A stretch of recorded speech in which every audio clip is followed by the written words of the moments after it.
Good morning, children. Gandang umaga. Ang ating aralin for today is about GCF or greatest common factor. So, greatest common factor of a set of whole numbers is the largest positive integer that divides evenly into all numbers with zero remainder. So, meaning, we are looking for a single number that can divide a set of whole numbers without remainder. So positive integer, meaning we are not intended to have a decimal answer or a fraction answer. Dapat siya ay isang whole number na pwedeng i-divide or kaya niyang i-divide yung ibinigay ng mga whole numbers ng walang remainder. So, when we say GCF, we are given a set of two or more numbers or merong ibinibigay na dalawa or tatlong number, and then from that, hahanapan natin yung dalawa o yung tatlong number na yon ng isang pinakamalaking pwedeng ipandivide sa kanila. So, that is GCF. So, in taking the GCF or in getting the GCF, there are two methods. The first one is listing method. So, in listing method, we are listing the factors of the number, and from that, we are taking the greatest common factor. So, ililista muna natin sila. So, to find the factors, kailangan alam natin si divisibility rule. So, papaano po yun? We are going to start with the smallest rule applicable for 54, and then, we are going to find the pair factor for that. So, paano yan? For example, 54. Ano yung pinakamababang pwede kay 54? That is 2. Kasi si 4, underline na si 4, ay isang even number. So, ibig sabihin, pwede siyang i-divide ng 2. So, ano ang kapares ni 2 para maging 54? So, 2 times what? You have 2 times 27. 2 times 27 is 54. So, that is our first pair of factors. And then, pwede ba siya ng 3? So, sinimulan natin ng 2. Try natin ng 3. So, 5 plus 4, that is 9. So, pwede siya ng 3. So, 3 times what? So, i-divide natin. Ilang 3 meron sa 5. So, that is 1. So, may matitirang 2 dito. Let us imagine that. So, 24, di bale yung i-divide natin na. 24 divided by 3, that is 8. So, that is 3 times 18 is equals to 54. Pwede ba siya ng 4? Pag dinivide natin siya ng 4, 1 times 4 is 4. 1, 14. 14. So, hindi pwede. May matitirang dalawa. So, 54 is not divisible by 4. Let us try by 5. Hindi rin siya pwede ng 5 kasi hindi naman 0 or 5 yung dulo. How about by 6? Pwede siya ng 6. So, 6 times 9. So, kung kabisado nyo sa multiplication table, makakatulong din siya kagaya ni divisibility rule. So, 6 times 9 is 54. 7. Pwede ba siya ng 7? 7, 14, 21, 28, 35, 42, 49, 56. So, sobra ng dalawa. Hindi pwede. 8. 8, 16, 24, 32, 40, 48, 56. Hindi rin pwede. 9. Ayun na yung 9. Magiging na lang siyang 9 times 6. So, nabaliktad lang. So, hindi na pwede. Pag may nabaliktad na, ibig sabihin, tapos na yung pagkuha natin ng factors for that number. So, let us enumerate the factors from lowest to highest. So, 2, 3, 6, 9, 18, 27, and the last one is 54. Bakit sir may 54? Kasi 54 times 1. Kaya may 54. How about for 63? Hindi siya pwede ng 2. Pero pag inad natin, 6 plus 3, that is 9. So meaning, pwede siya ng 3. 3 times what? 3. So let us divide. 6 divided by 3 is 2. 3 divided by 3 is 1. So 3 times 21. 4, pwede ba siya ng 4? 63 divided by 4. Kasi sabi sa rule ni 4, i-divide yung last 2 digits. Eh, 2 digits lang naman. So, i-divide natin siya. So, 1, 4, 6 minus 4. That is 2, 23. So, hindi pwede kasi 8 times 3 is 24. Sobra. So, hindi siya pwedeng i-divide ng 4. So, therefore, 63 is not divisible by 4. 5. Hindi rin siya pwede ng 5 kasi 5 at 0 dapat ang dulo. 6 is not also possible kasi 6 times 10 is 60. 60 plus 6 is 66. So, hindi rin pwede. Saka sabi kay 6, dapat may 2 at may 3 na factor. So, dahil 2 lang ang meron at walang, or 3 lang ang meron at walang 2, hindi siya divisible ng 6. 7 times 9 is 63. So, pwede. 10. Pwede ba siya ng 10? Hindi pwede kasi ang sabi kay 10, dapat ang last digit ay 0. 0. So, hindi rin siya pwede ng 10. Meron pa po ba? 11. Hindi rin siya pwede ng 11 kasi dapat 66. 12. Dapat may 4 at may 3. Eh, 3 lang ang meron. So, yun na yung ating factors. So, we have from the lowest one is 3. Then, we have 7. We have 9. So, 3, 7, 9, 21. So, let us now encircle the common factors. Meron tayong 3 parehas. Meron tayong 9 parehas. Wala namang 21 yung kabila. So, we are looking for the GCF. GCF, meaning, we are looking for the greatest, pinakamalaking factor, common. So, dalawa yung numbers na naka-underline. We have 3 and 9. Kaya lang greatest. So, sino ang mas malaki? So, the greatest number or the greater number is 9. So, the GCF of 54 and 63 is 9 using the listing method. So, yun yung listing method. Maglilista muna tayo ng factors. And then, from the factors, ililista natin siya from highest to lowest. And from that, we are going to identify the greatest or yung pinakamalaking common factor. And in our case, 9 is the greatest common factor of 54 and 63. Nakukuha niyo po ba? Okay. So, kung nakukuha, let us have our practice. So, from our practice, again, i-post yung video, sagutan yung 1 to 3, and then kung tapos ng sagutan, saka i-play para malaman nyo kung tama yung ginagawa ninyo. Okay, 1 to 3, i-post ang video.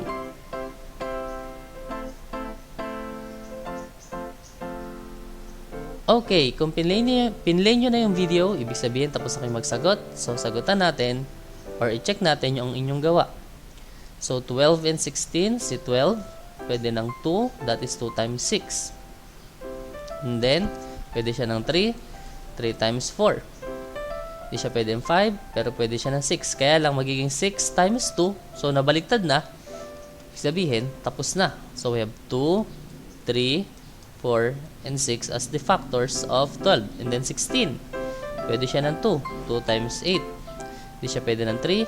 Pero pwede siya ng 4. That is 4 times 4. 5, 6. Nauulit na kasi 4 times 4 na. Nagdoble na. Mauulit na siya kasi 5 hindi pwede. 6 hindi pwede. 7 hindi pwede. 8. 8. Ayun na si 8. So, maging 8 times 2. So, mababaliktad lang. Kung nababaliktad lang, again, tapos na yun.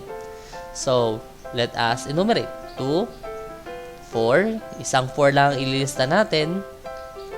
And then, 8.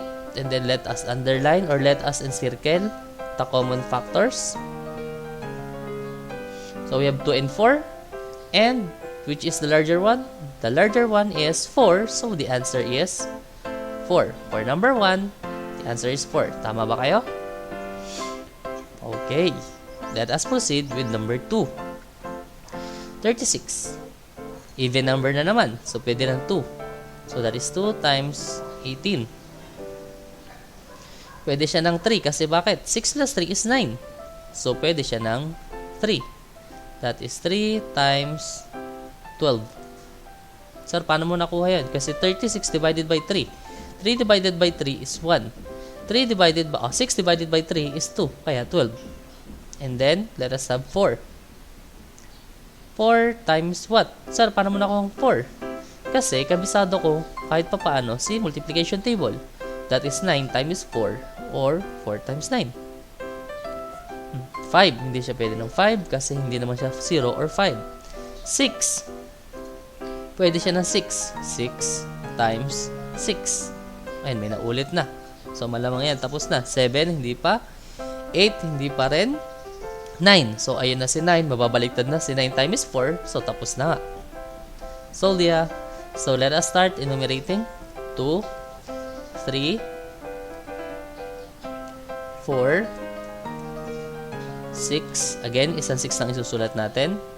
And then 9, 12, 18. Nakalimutan natin isulat si 36. So, kasama sa listahan si 36 ha. Hindi nakasya eh. So, 2, 3, 4, 6, 9, 12, 18. 9, 12, 18, and 36. How about for 24? So, again, even number na naman siya. Simulan natin kay 2. 2 times 12. Kalahati ng 24 ay 12. 3. So, ano ang i-multiply kay 3 para makuha si 24? That is 8. 8, 16, 24. 9, hindi pwede. 4, pwede siya kay 4. That is 4 times 6. 5, 6, pwede siya kay 6. Kaya lang, ayun na, 6 times 4. So, naulit na. Ibig sabihin, tapos na. So, let us enumerate na. 2, 3, 2, 3, 4, 6, 8, and 12. So, we have 2 as common factors. We have 3, 4, 6, and 12. So, marami. Kaya lang, alin lang ang greatest? The greatest common factor is 12. So, the answer for number 2 is 12. Nakukuha? Okay, last one, number 3. So, 32 and 28, parehong pinagamitan ng 2. So, 2. Simulan natin kay 2. Kalahati ng 32 ay 16. 2 times 16. Pwede ba siya ng 3? Kasi pag pinag-add natin, 3 plus 2 is 5. So, hindi siya pwede ng 3. Pwede ba siya ng 4? Yes, pwede siya ng 4. That is 4 times 8. 8, 16, 24, 32. So, 4 times 8 is 32. Pwede ba siya ng 5? Hindi. Pwede ba siya ng 6? Hindi pa rin. Pwede ba siya ng 7? Hindi. 8. Ayun na si 8. Magiging 8 times 4. So, mababaligtad na lang. Tapos na. So, we have 2, 4, 8, and 16. 2, 4, 8, and then 16. So, kompleto. How about for 28? Again, even number na naman siya. So, pwede siya ng 2. So, that is 2 times 14. Pwede ba siya ng 3? Hindi. Kasi 8 plus 2 is 11. So, hindi pwede. 4, 7, 14, 21, 28. So, pwede. So, that is 4 times 7. And then, 5, hindi rin pwede. 6, hindi rin pwede. 7, ayun na naman si 7. 7 times 4, mababaliktad na lang. So, tapos na rin. So, let us have 2, 4, 7, and 14. Now, which are the common factors? We have 2 and 4. So, which is the larger number? The larger number is the number 4. So, the answer is 4. So, for the first item, the GCF is 4. The second is 12. And for the third is 4. So, kung sagutan nyo ng perfect or may mali kayong isa, okay lang yan. Pwede nyo balikan yung video para mas lalo nyo maintindihan si GCF. So, again, si GCF, may ibinibigay na dalawa o higit pang malaking number and we are going to find a single number na pwedeng ipang-divide sa kanilang dalawa. So, si 12 at si 16 ay pwedeng i-divide ng 4. Si 36 at si 24 ay pwedeng i-divide ng 12. 12 divided by 4 is 3. 16 divided by 4 is 4. 36 divided by 12 is 3. 24 divided by 12 is 2. 32 divided by 4 is 8. And 28 divided by 4 is 7. So, yun ang ibig sabihin ni GCF.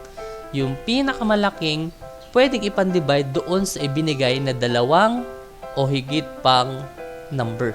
So, kung tatlo ibinigay na number, same lang din ang gagawin ninyo. Gagawin yung tatlo, and then ililist nyo rin yung factor niya, and then you are going to identify alin yung pinakamalaki. That is GCF. Sa listing method. Now, paano naman kung continuous division? For continuous division, from the word itself, tuloy-tuloy na division. So, balikan natin yung example natin sa listing method. We have 54 and 63. So, gamitin natin siya. 63. So, in continuous division, we are going to identify the GCF of 54 and 63 using tuloy-tuloy na division. So, paano yun? The first step is to write an inverted division column. So, nakabaliktad. And then, same. Hahanap tayo ng pwedeng ipandivide sa kanilang dalawa na parehas. Na pwede. Hindi magkahiwalay. So, sabay na agad. Ano ang pwedeng ipandivide parehas sa 54 and 63? So, ngayon, papasok si divisibility rule. Hindi si pwede si 54 ng 2, pero hindi siya pwede ng, si 63, hindi pwede ng 2. So, X na si 2. So, kay 3, tatry natin ngayon. 54 divided by 3, pwede. Bakit? 5 plus 4 is 9, so si 9 ay pwede ng 3. 6 plus 3 is 9 ulit, so pwede sila ng 3 parehas. So, the first factor is 3. So, let us divide. 5 divided by 3 is 1. Ilan ang sumobra? 2. Diba? 5 minus 3 is 2. So, 24 divided by 3, that is 8. How about for 63? 6 divided by 3 is 2. 3 divided by 3 is 1. So, 18 and 21. Meron pa tayong pwedeng ipandivide kay 18 and 21. Meron pa. Pareho silang divisible ng 3. Paano ko nalaman? Kasi 8 plus 1 ay 9. Ang 9 ay pwedeng i-divide ng 3. Same with 21. 2 plus 1 is 3. So, pwede siyang i-divide pa rin ng 3. Kasi 3 nga, ang sagot niya 2 plus 1 is 3. So, ang pwedeng ipandivide is 3 again. So, 18 divided by 3, that is 6. 21 divided by 3 is 7. So, ano ibig sabihin nun? Meron pa po ba tayong pwede ipandivide kay 6 at 7 na isang number lang? Wala na. So, ano na pangyayari? So, these numbers should be multiplied to each other. So, we have 3 times 9, or 3 times 3, that is 9. So, our GCF, or the GCF of 54 and 63 is 9. Compare natin kanina sa listing method. So, they have the same answer, 9. Ayan, 54, 63. The GCF is 9. Parehas lang. So, nasa sa inyo yan kung saan kayo mas nadadalian kung anong gagamitin nyo. It is either continuous division or listing method. So, let us try. Try naman natin gamitin si continuous division sa pagkuha ng GCF. So, let us have the practice. Again, kung saan kayo or maging honest po tayo, let us pause the video for a while and then sagutan ninyo yung 1, 2, 3. After you answered 1, 2, 3, saka nyo i-play ulit yung video. Okay, 1, 2, 3, pause the video.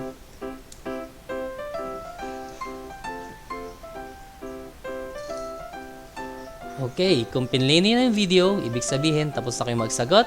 So, let us try to answer the 3 items. So, 18 and 24. Ano ang pwedeng ipandivide sa kanila? Correct, that is 2. Kasi pareho silang even number. So, that is 9. 18 divided by 2 is 9. 24 divided by 2 is 12. Ano pa ang pwedeng ipandivide kay 9 at 12? That is 3. Tandaan nyo, para mas madalian kayo, simulan nyo sa pinakmaliit na pwede. So, kung pareho naman silang even, 2. Kung hindi pwede, 3, and so on. So, 9 divided by 3 is 3. 12 divided by 3 is 4. So, meron pa bang pwede ipang-divide parehas kay 3 and 4 maliban kay 1? Wala na. So, multiply 2 times 3 or multiply 2 and 3, the answer is 6. So, the GCF of 18 and 24 is 6. How about for number 2? 28 and 35. Pwede ba siya ng 2? Hindi. 3, hindi. 4, hindi rin. 5, hindi rin. 6, hindi rin. 7, kung kabisado yung si multiplication table, alam nyo, pwede silang i-divide pareho ng 7. 28 divided by 7 is 4. 7, 14, 21, 28. So, 4. 35 divided by 7 is 5. So, the answer, or meron pa ba tayong pwedeng ipang-divide kay 4 and 5 na isang number lang? Wala na. So, walang i-multiply kay 7, meaning the final answer is 7. Tama rin ba kayo for number 2? Okay. How about for 16 and 24? So, ano ang pwede? So, parehas silang even number. Simulan natin sa 2. 16 divided by 2, that is 8. 24 divided by 2 is 12. So, ano pa pwede kay 8 at 12? Pwede pa ulit ng 2 kasi even number pa rin sila. So, 8 divided by 2, that is 4. 12 divided by 2 is 6. Meron pa po ba? Meron pa kasi parehas pa silang even number. So, 2 again. 4 divided by 2 is 2. 3 divided or 6 divided by 2 is 3. Now, meron pa bang pwedeng ipang-divide kay 2 at 3? Na isang number lang? Maliban kay 1? Wala na. So, let us multiply these numbers. 2 times 2 is 4. 4 times 2 is 8. So, the answer for number 3 is 8. So, check natin kung tama. 18 divided by 6 is 3. 24 divided by 6 is 4. So, tama siya. 28 divided by 7 is 4. 35 divided by 7 is 5. So, tama na naman. Divisible pa rin. 16 divided by 8 is 2. And 24 divided by 8 is 3. Tama na naman. So, our answer for 1, 2, and 3 are correct. Our answers are correct. So, kung may katanungan, again, balikan yung video hanggang sa magawa niyong tama ang mga gawain. So, that is for GCF. Again, for GCF, dalawang malaking number na hahanapan ng pang-divide sa kanilang dalawa na isang number lang. Now, ano naman po yung isa? The other one or the other topic is LCM or least common multiple. Least common multiple. So, kanina, greatest, pinakamalaki.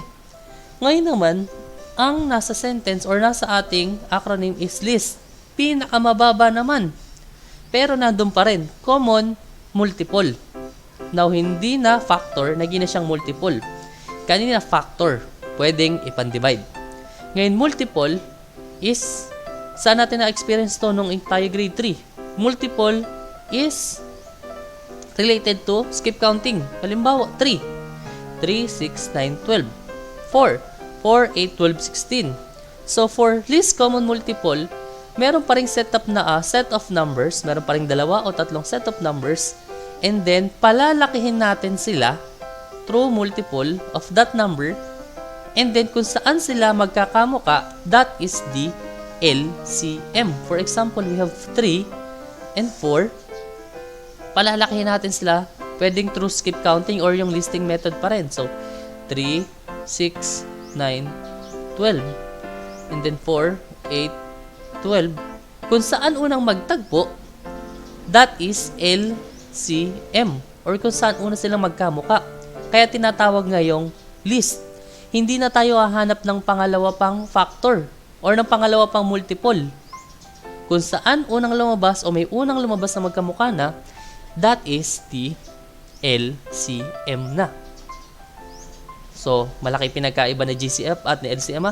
Si GCF, hahanap ka ng pwedeng ipandivide sa kanilang dalawa. Kay LCM, hahanap ka ng malaking number na ang factor naman ay yung ibinigay na number. Sa baliktad na. May dalawang ibinigay na number. Sila yung factor ngayon at hahanap ka ng isang malaking number na pwede nilang i-divide ng parehas. So, si 12 ay pwede i-divide ng 3 at si 12 ay pwede i-divide din ng 4. So, sila yung pinakamababa. That is LCM. So, ano yung pwede natin gamitin? So, again, pwede na naman natin gamitin si continuous division. So, again, for continuous division, tuloy-tuloy na division, ilalagay natin sila sa inverted division column and then iisip tayo ng pwedeng ipandivide sa kanila na parehas muna. Again, parehas muna. So, 54 and 63, hindi siya pwede ng 2, pero pwede sila parehas ng 3. Kasi, isang even at isang hindi. Pero pag 3, inad natin kanina, 5 plus 4, that is 9. 6 plus 3, that is 9. So, parehas na lang pwedeng i-divide ng 3. So, let us divide. 54 divided by 3, that is 18. 6 divided by 3 is 2. 3 divided by 3 is 1. Ano pa pwede? Pwede ulit ng 3. So, we have 6 and 7. 6, 12, 18, 7, 14, 21. So, parehas pwedeng i-divide ng 3. Now, meron pa bang pwede? Sabi kanina kay GCF, pag wala ng kasunod, tapos na. Naiba naman kay LCM ngayon. Kay LCM, kailangan ang dulo nilang dalawa ay 1. Paano magiging 1? So, hahanap ka ngayon ng pwedeng ipandivide sa isa lang. Again, pag wala ng kamuka, sa isa lang muna. So, si 6, pwede nating i-divide ng 3 or ng 2. O di simulan sa mas maliit. 2. Sir, si 7 hindi pwede i-divide ng 2. Kapag hindi pwede, ibaba nyo lang muna. So, 6 divided by 2, that is 3. Kulong ulit. Now, ano pa pwedeng ipandivide kay 3 at 7? Now, pareho na silang prime. So, ano pwedeng ipandivide sa kanila? Yung kanilang sarili.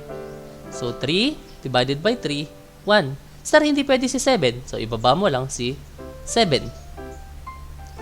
And then, si 7, i-divide natin ng 7. 7 divided by 7 ay 1. Si 1, hindi pwedeng i-divide ni 7. Magkakaroon tayo ng pwedeng fraction or pwedeng decimal. So, ibababa lang din natin. So, ganun na. Pag hindi pwede, ibaba lang. Kagaya nito, si 7 hindi pwede rin ng 2, binaba ko lang. Si 7 hindi pwede ng 3, na i-divide, so ibinaba ko lang din. Now, kung kailan lang pwede, 7 divided by 7, that is 1, so saka lang siya naging 1. So ngayon, parehas ng 1, ito na ngayon yung imumultiply natin para makuha natin yung yung LCM ni 54 at ni 63. So, parang in-skip count natin si 54 at si 63, and then kung saan unang nagtagpo, doon ang kanilang LCM.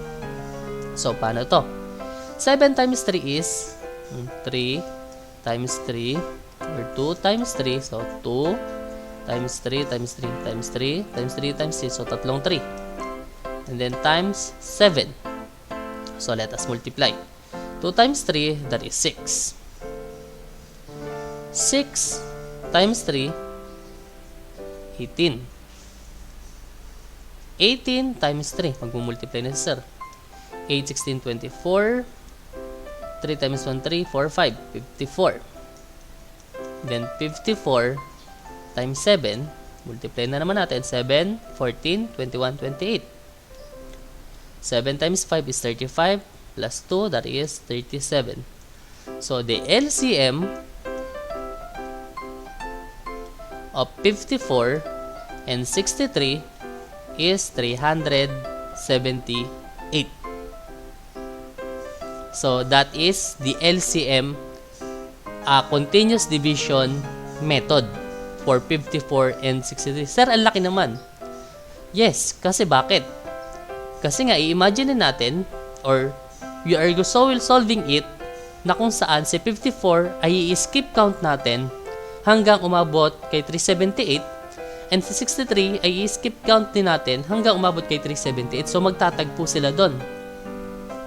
That is continuous division. Yun yung una nilang number na kung saan magkamukha sila. After we skip count on these numbers. So, yun yung paraan ng continuous division. Kailangan maubos. Kailangan maging 1. Again, kung hindi pwede, isa lang muna yung gagamitin natin. Yung hindi ginamit, ibaba lang. So, nakukuha po. Paano naman yung listing method? So, ito na yung sinasabi ko sa inyo, listing method. Pag listing method ng LCM, pag maliit na number, okay lang. Pero pag malaking number, medyo mahirap. Halimbawa, ang binigay na example lang ni Sir ay 8 and 12. Pag listing method ng LCM, madali lang to kasi 8, skip count. 8 plus 8, 16. Plus 8, that is 24.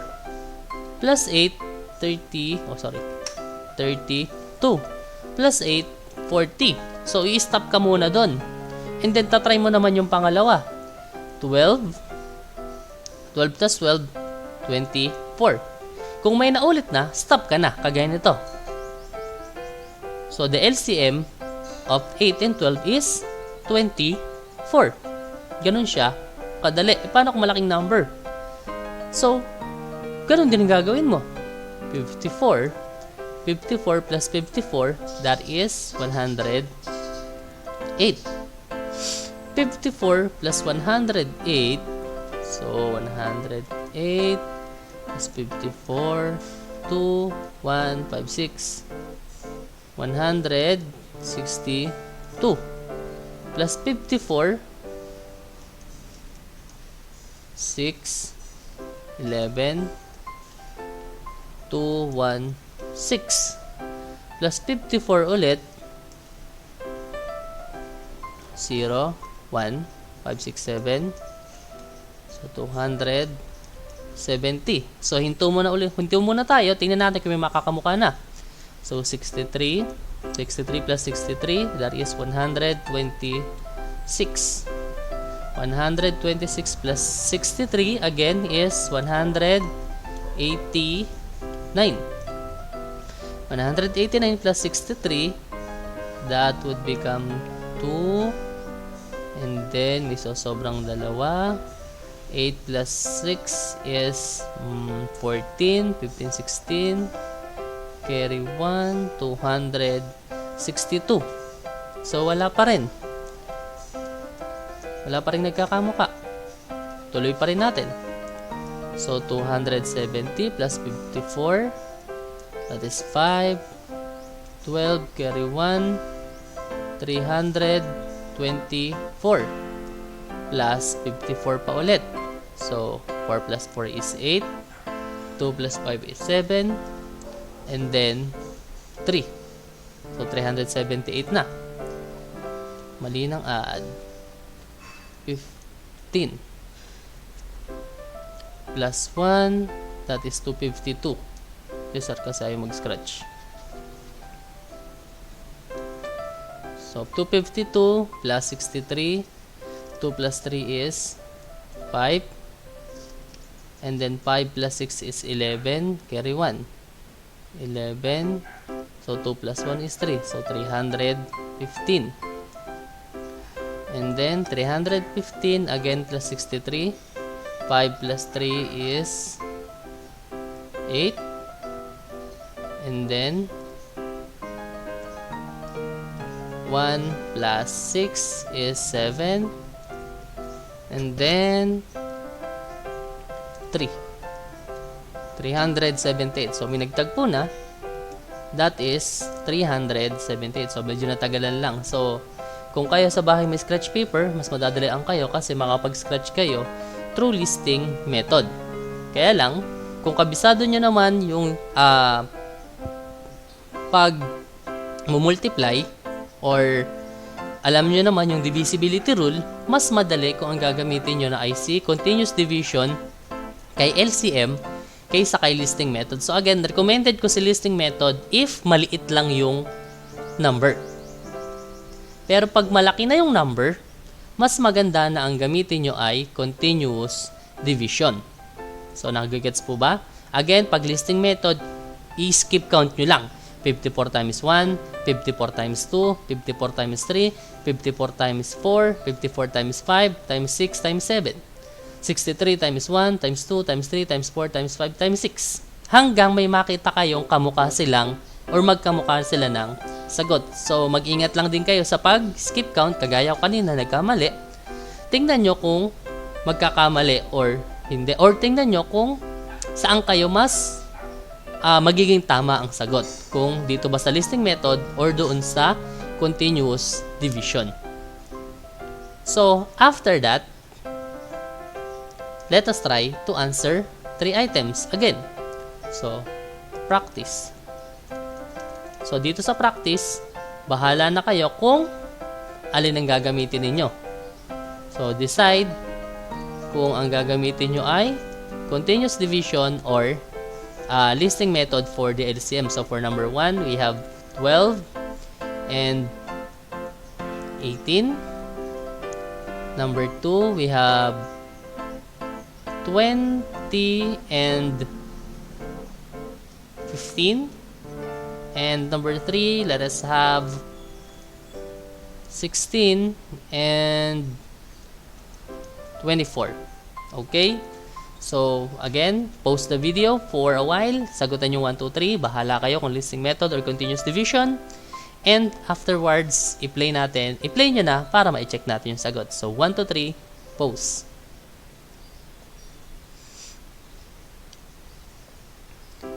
So, kung pinlay nyo na yung video, let us check your answers.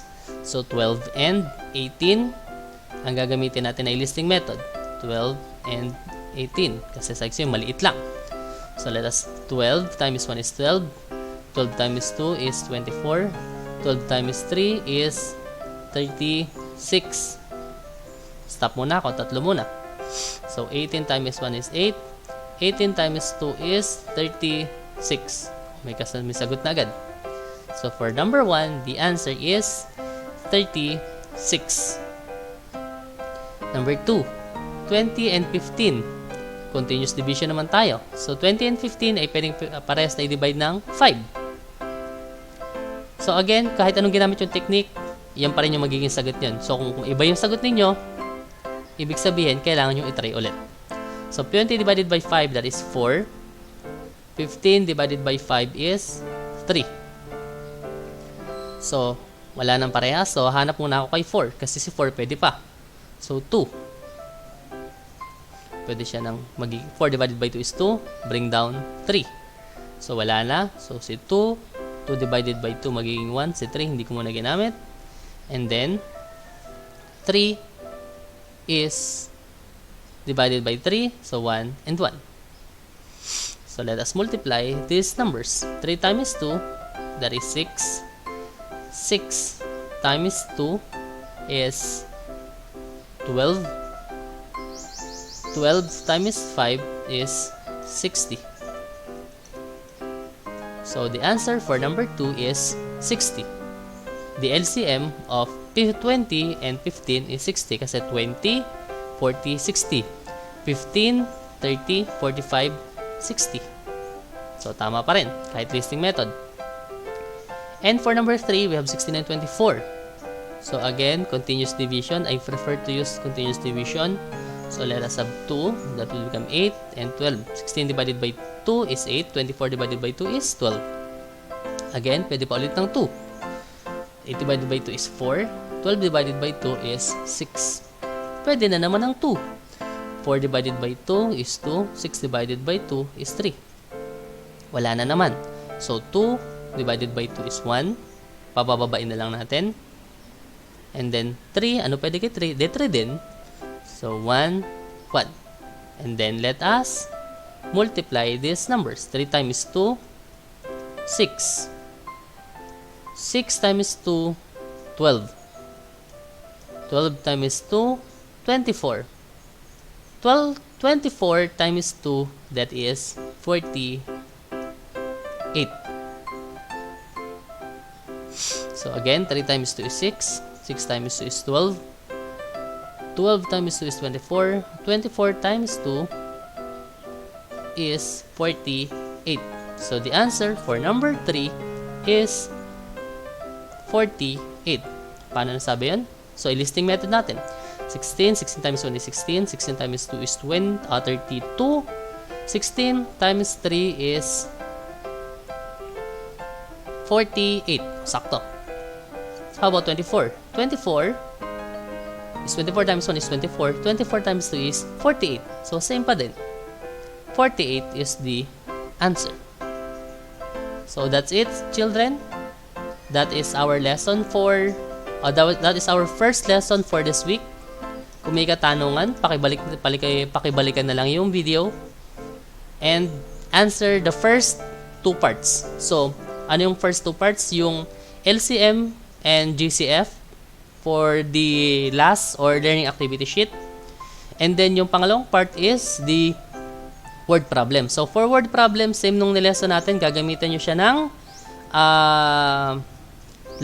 Polias 4 steps in solving word problem. So, for the word problem, kailangan nyo munang i-identify kung LCM ba or GCF yung gagamitin, saka nyo palang gagamitan ng steps in LCM or steps in GCF. Again, ano yung concept? Kapag LCM, dalawang malaking number or dalawang number na papalakihin and then aantaying magtagpo sa magkamukhang number. Kapag GCF, malaking number na hahanapan ng pan-divide. So, ganun po yung hinahanap na proseso. So, for word problems, yun yung iisipin nyo ngayon. Ano ba yung hinahanap dun sa problem? Ang hinahanap pa sa problem ay pwedeng ipan-divide dun sa given numbers or ang gagawin ba dun sa number ay padadamihin at hahanapan ng pagkamuka pag dumami na. So, yun yung iisipin ninyo for the word problem. And then, magpo-post na lang ulit ako ng video for the last topic which is about addition and subtraction of fractions. So, muli, sa susunod na video, kita-kits tayo ulit mga bata.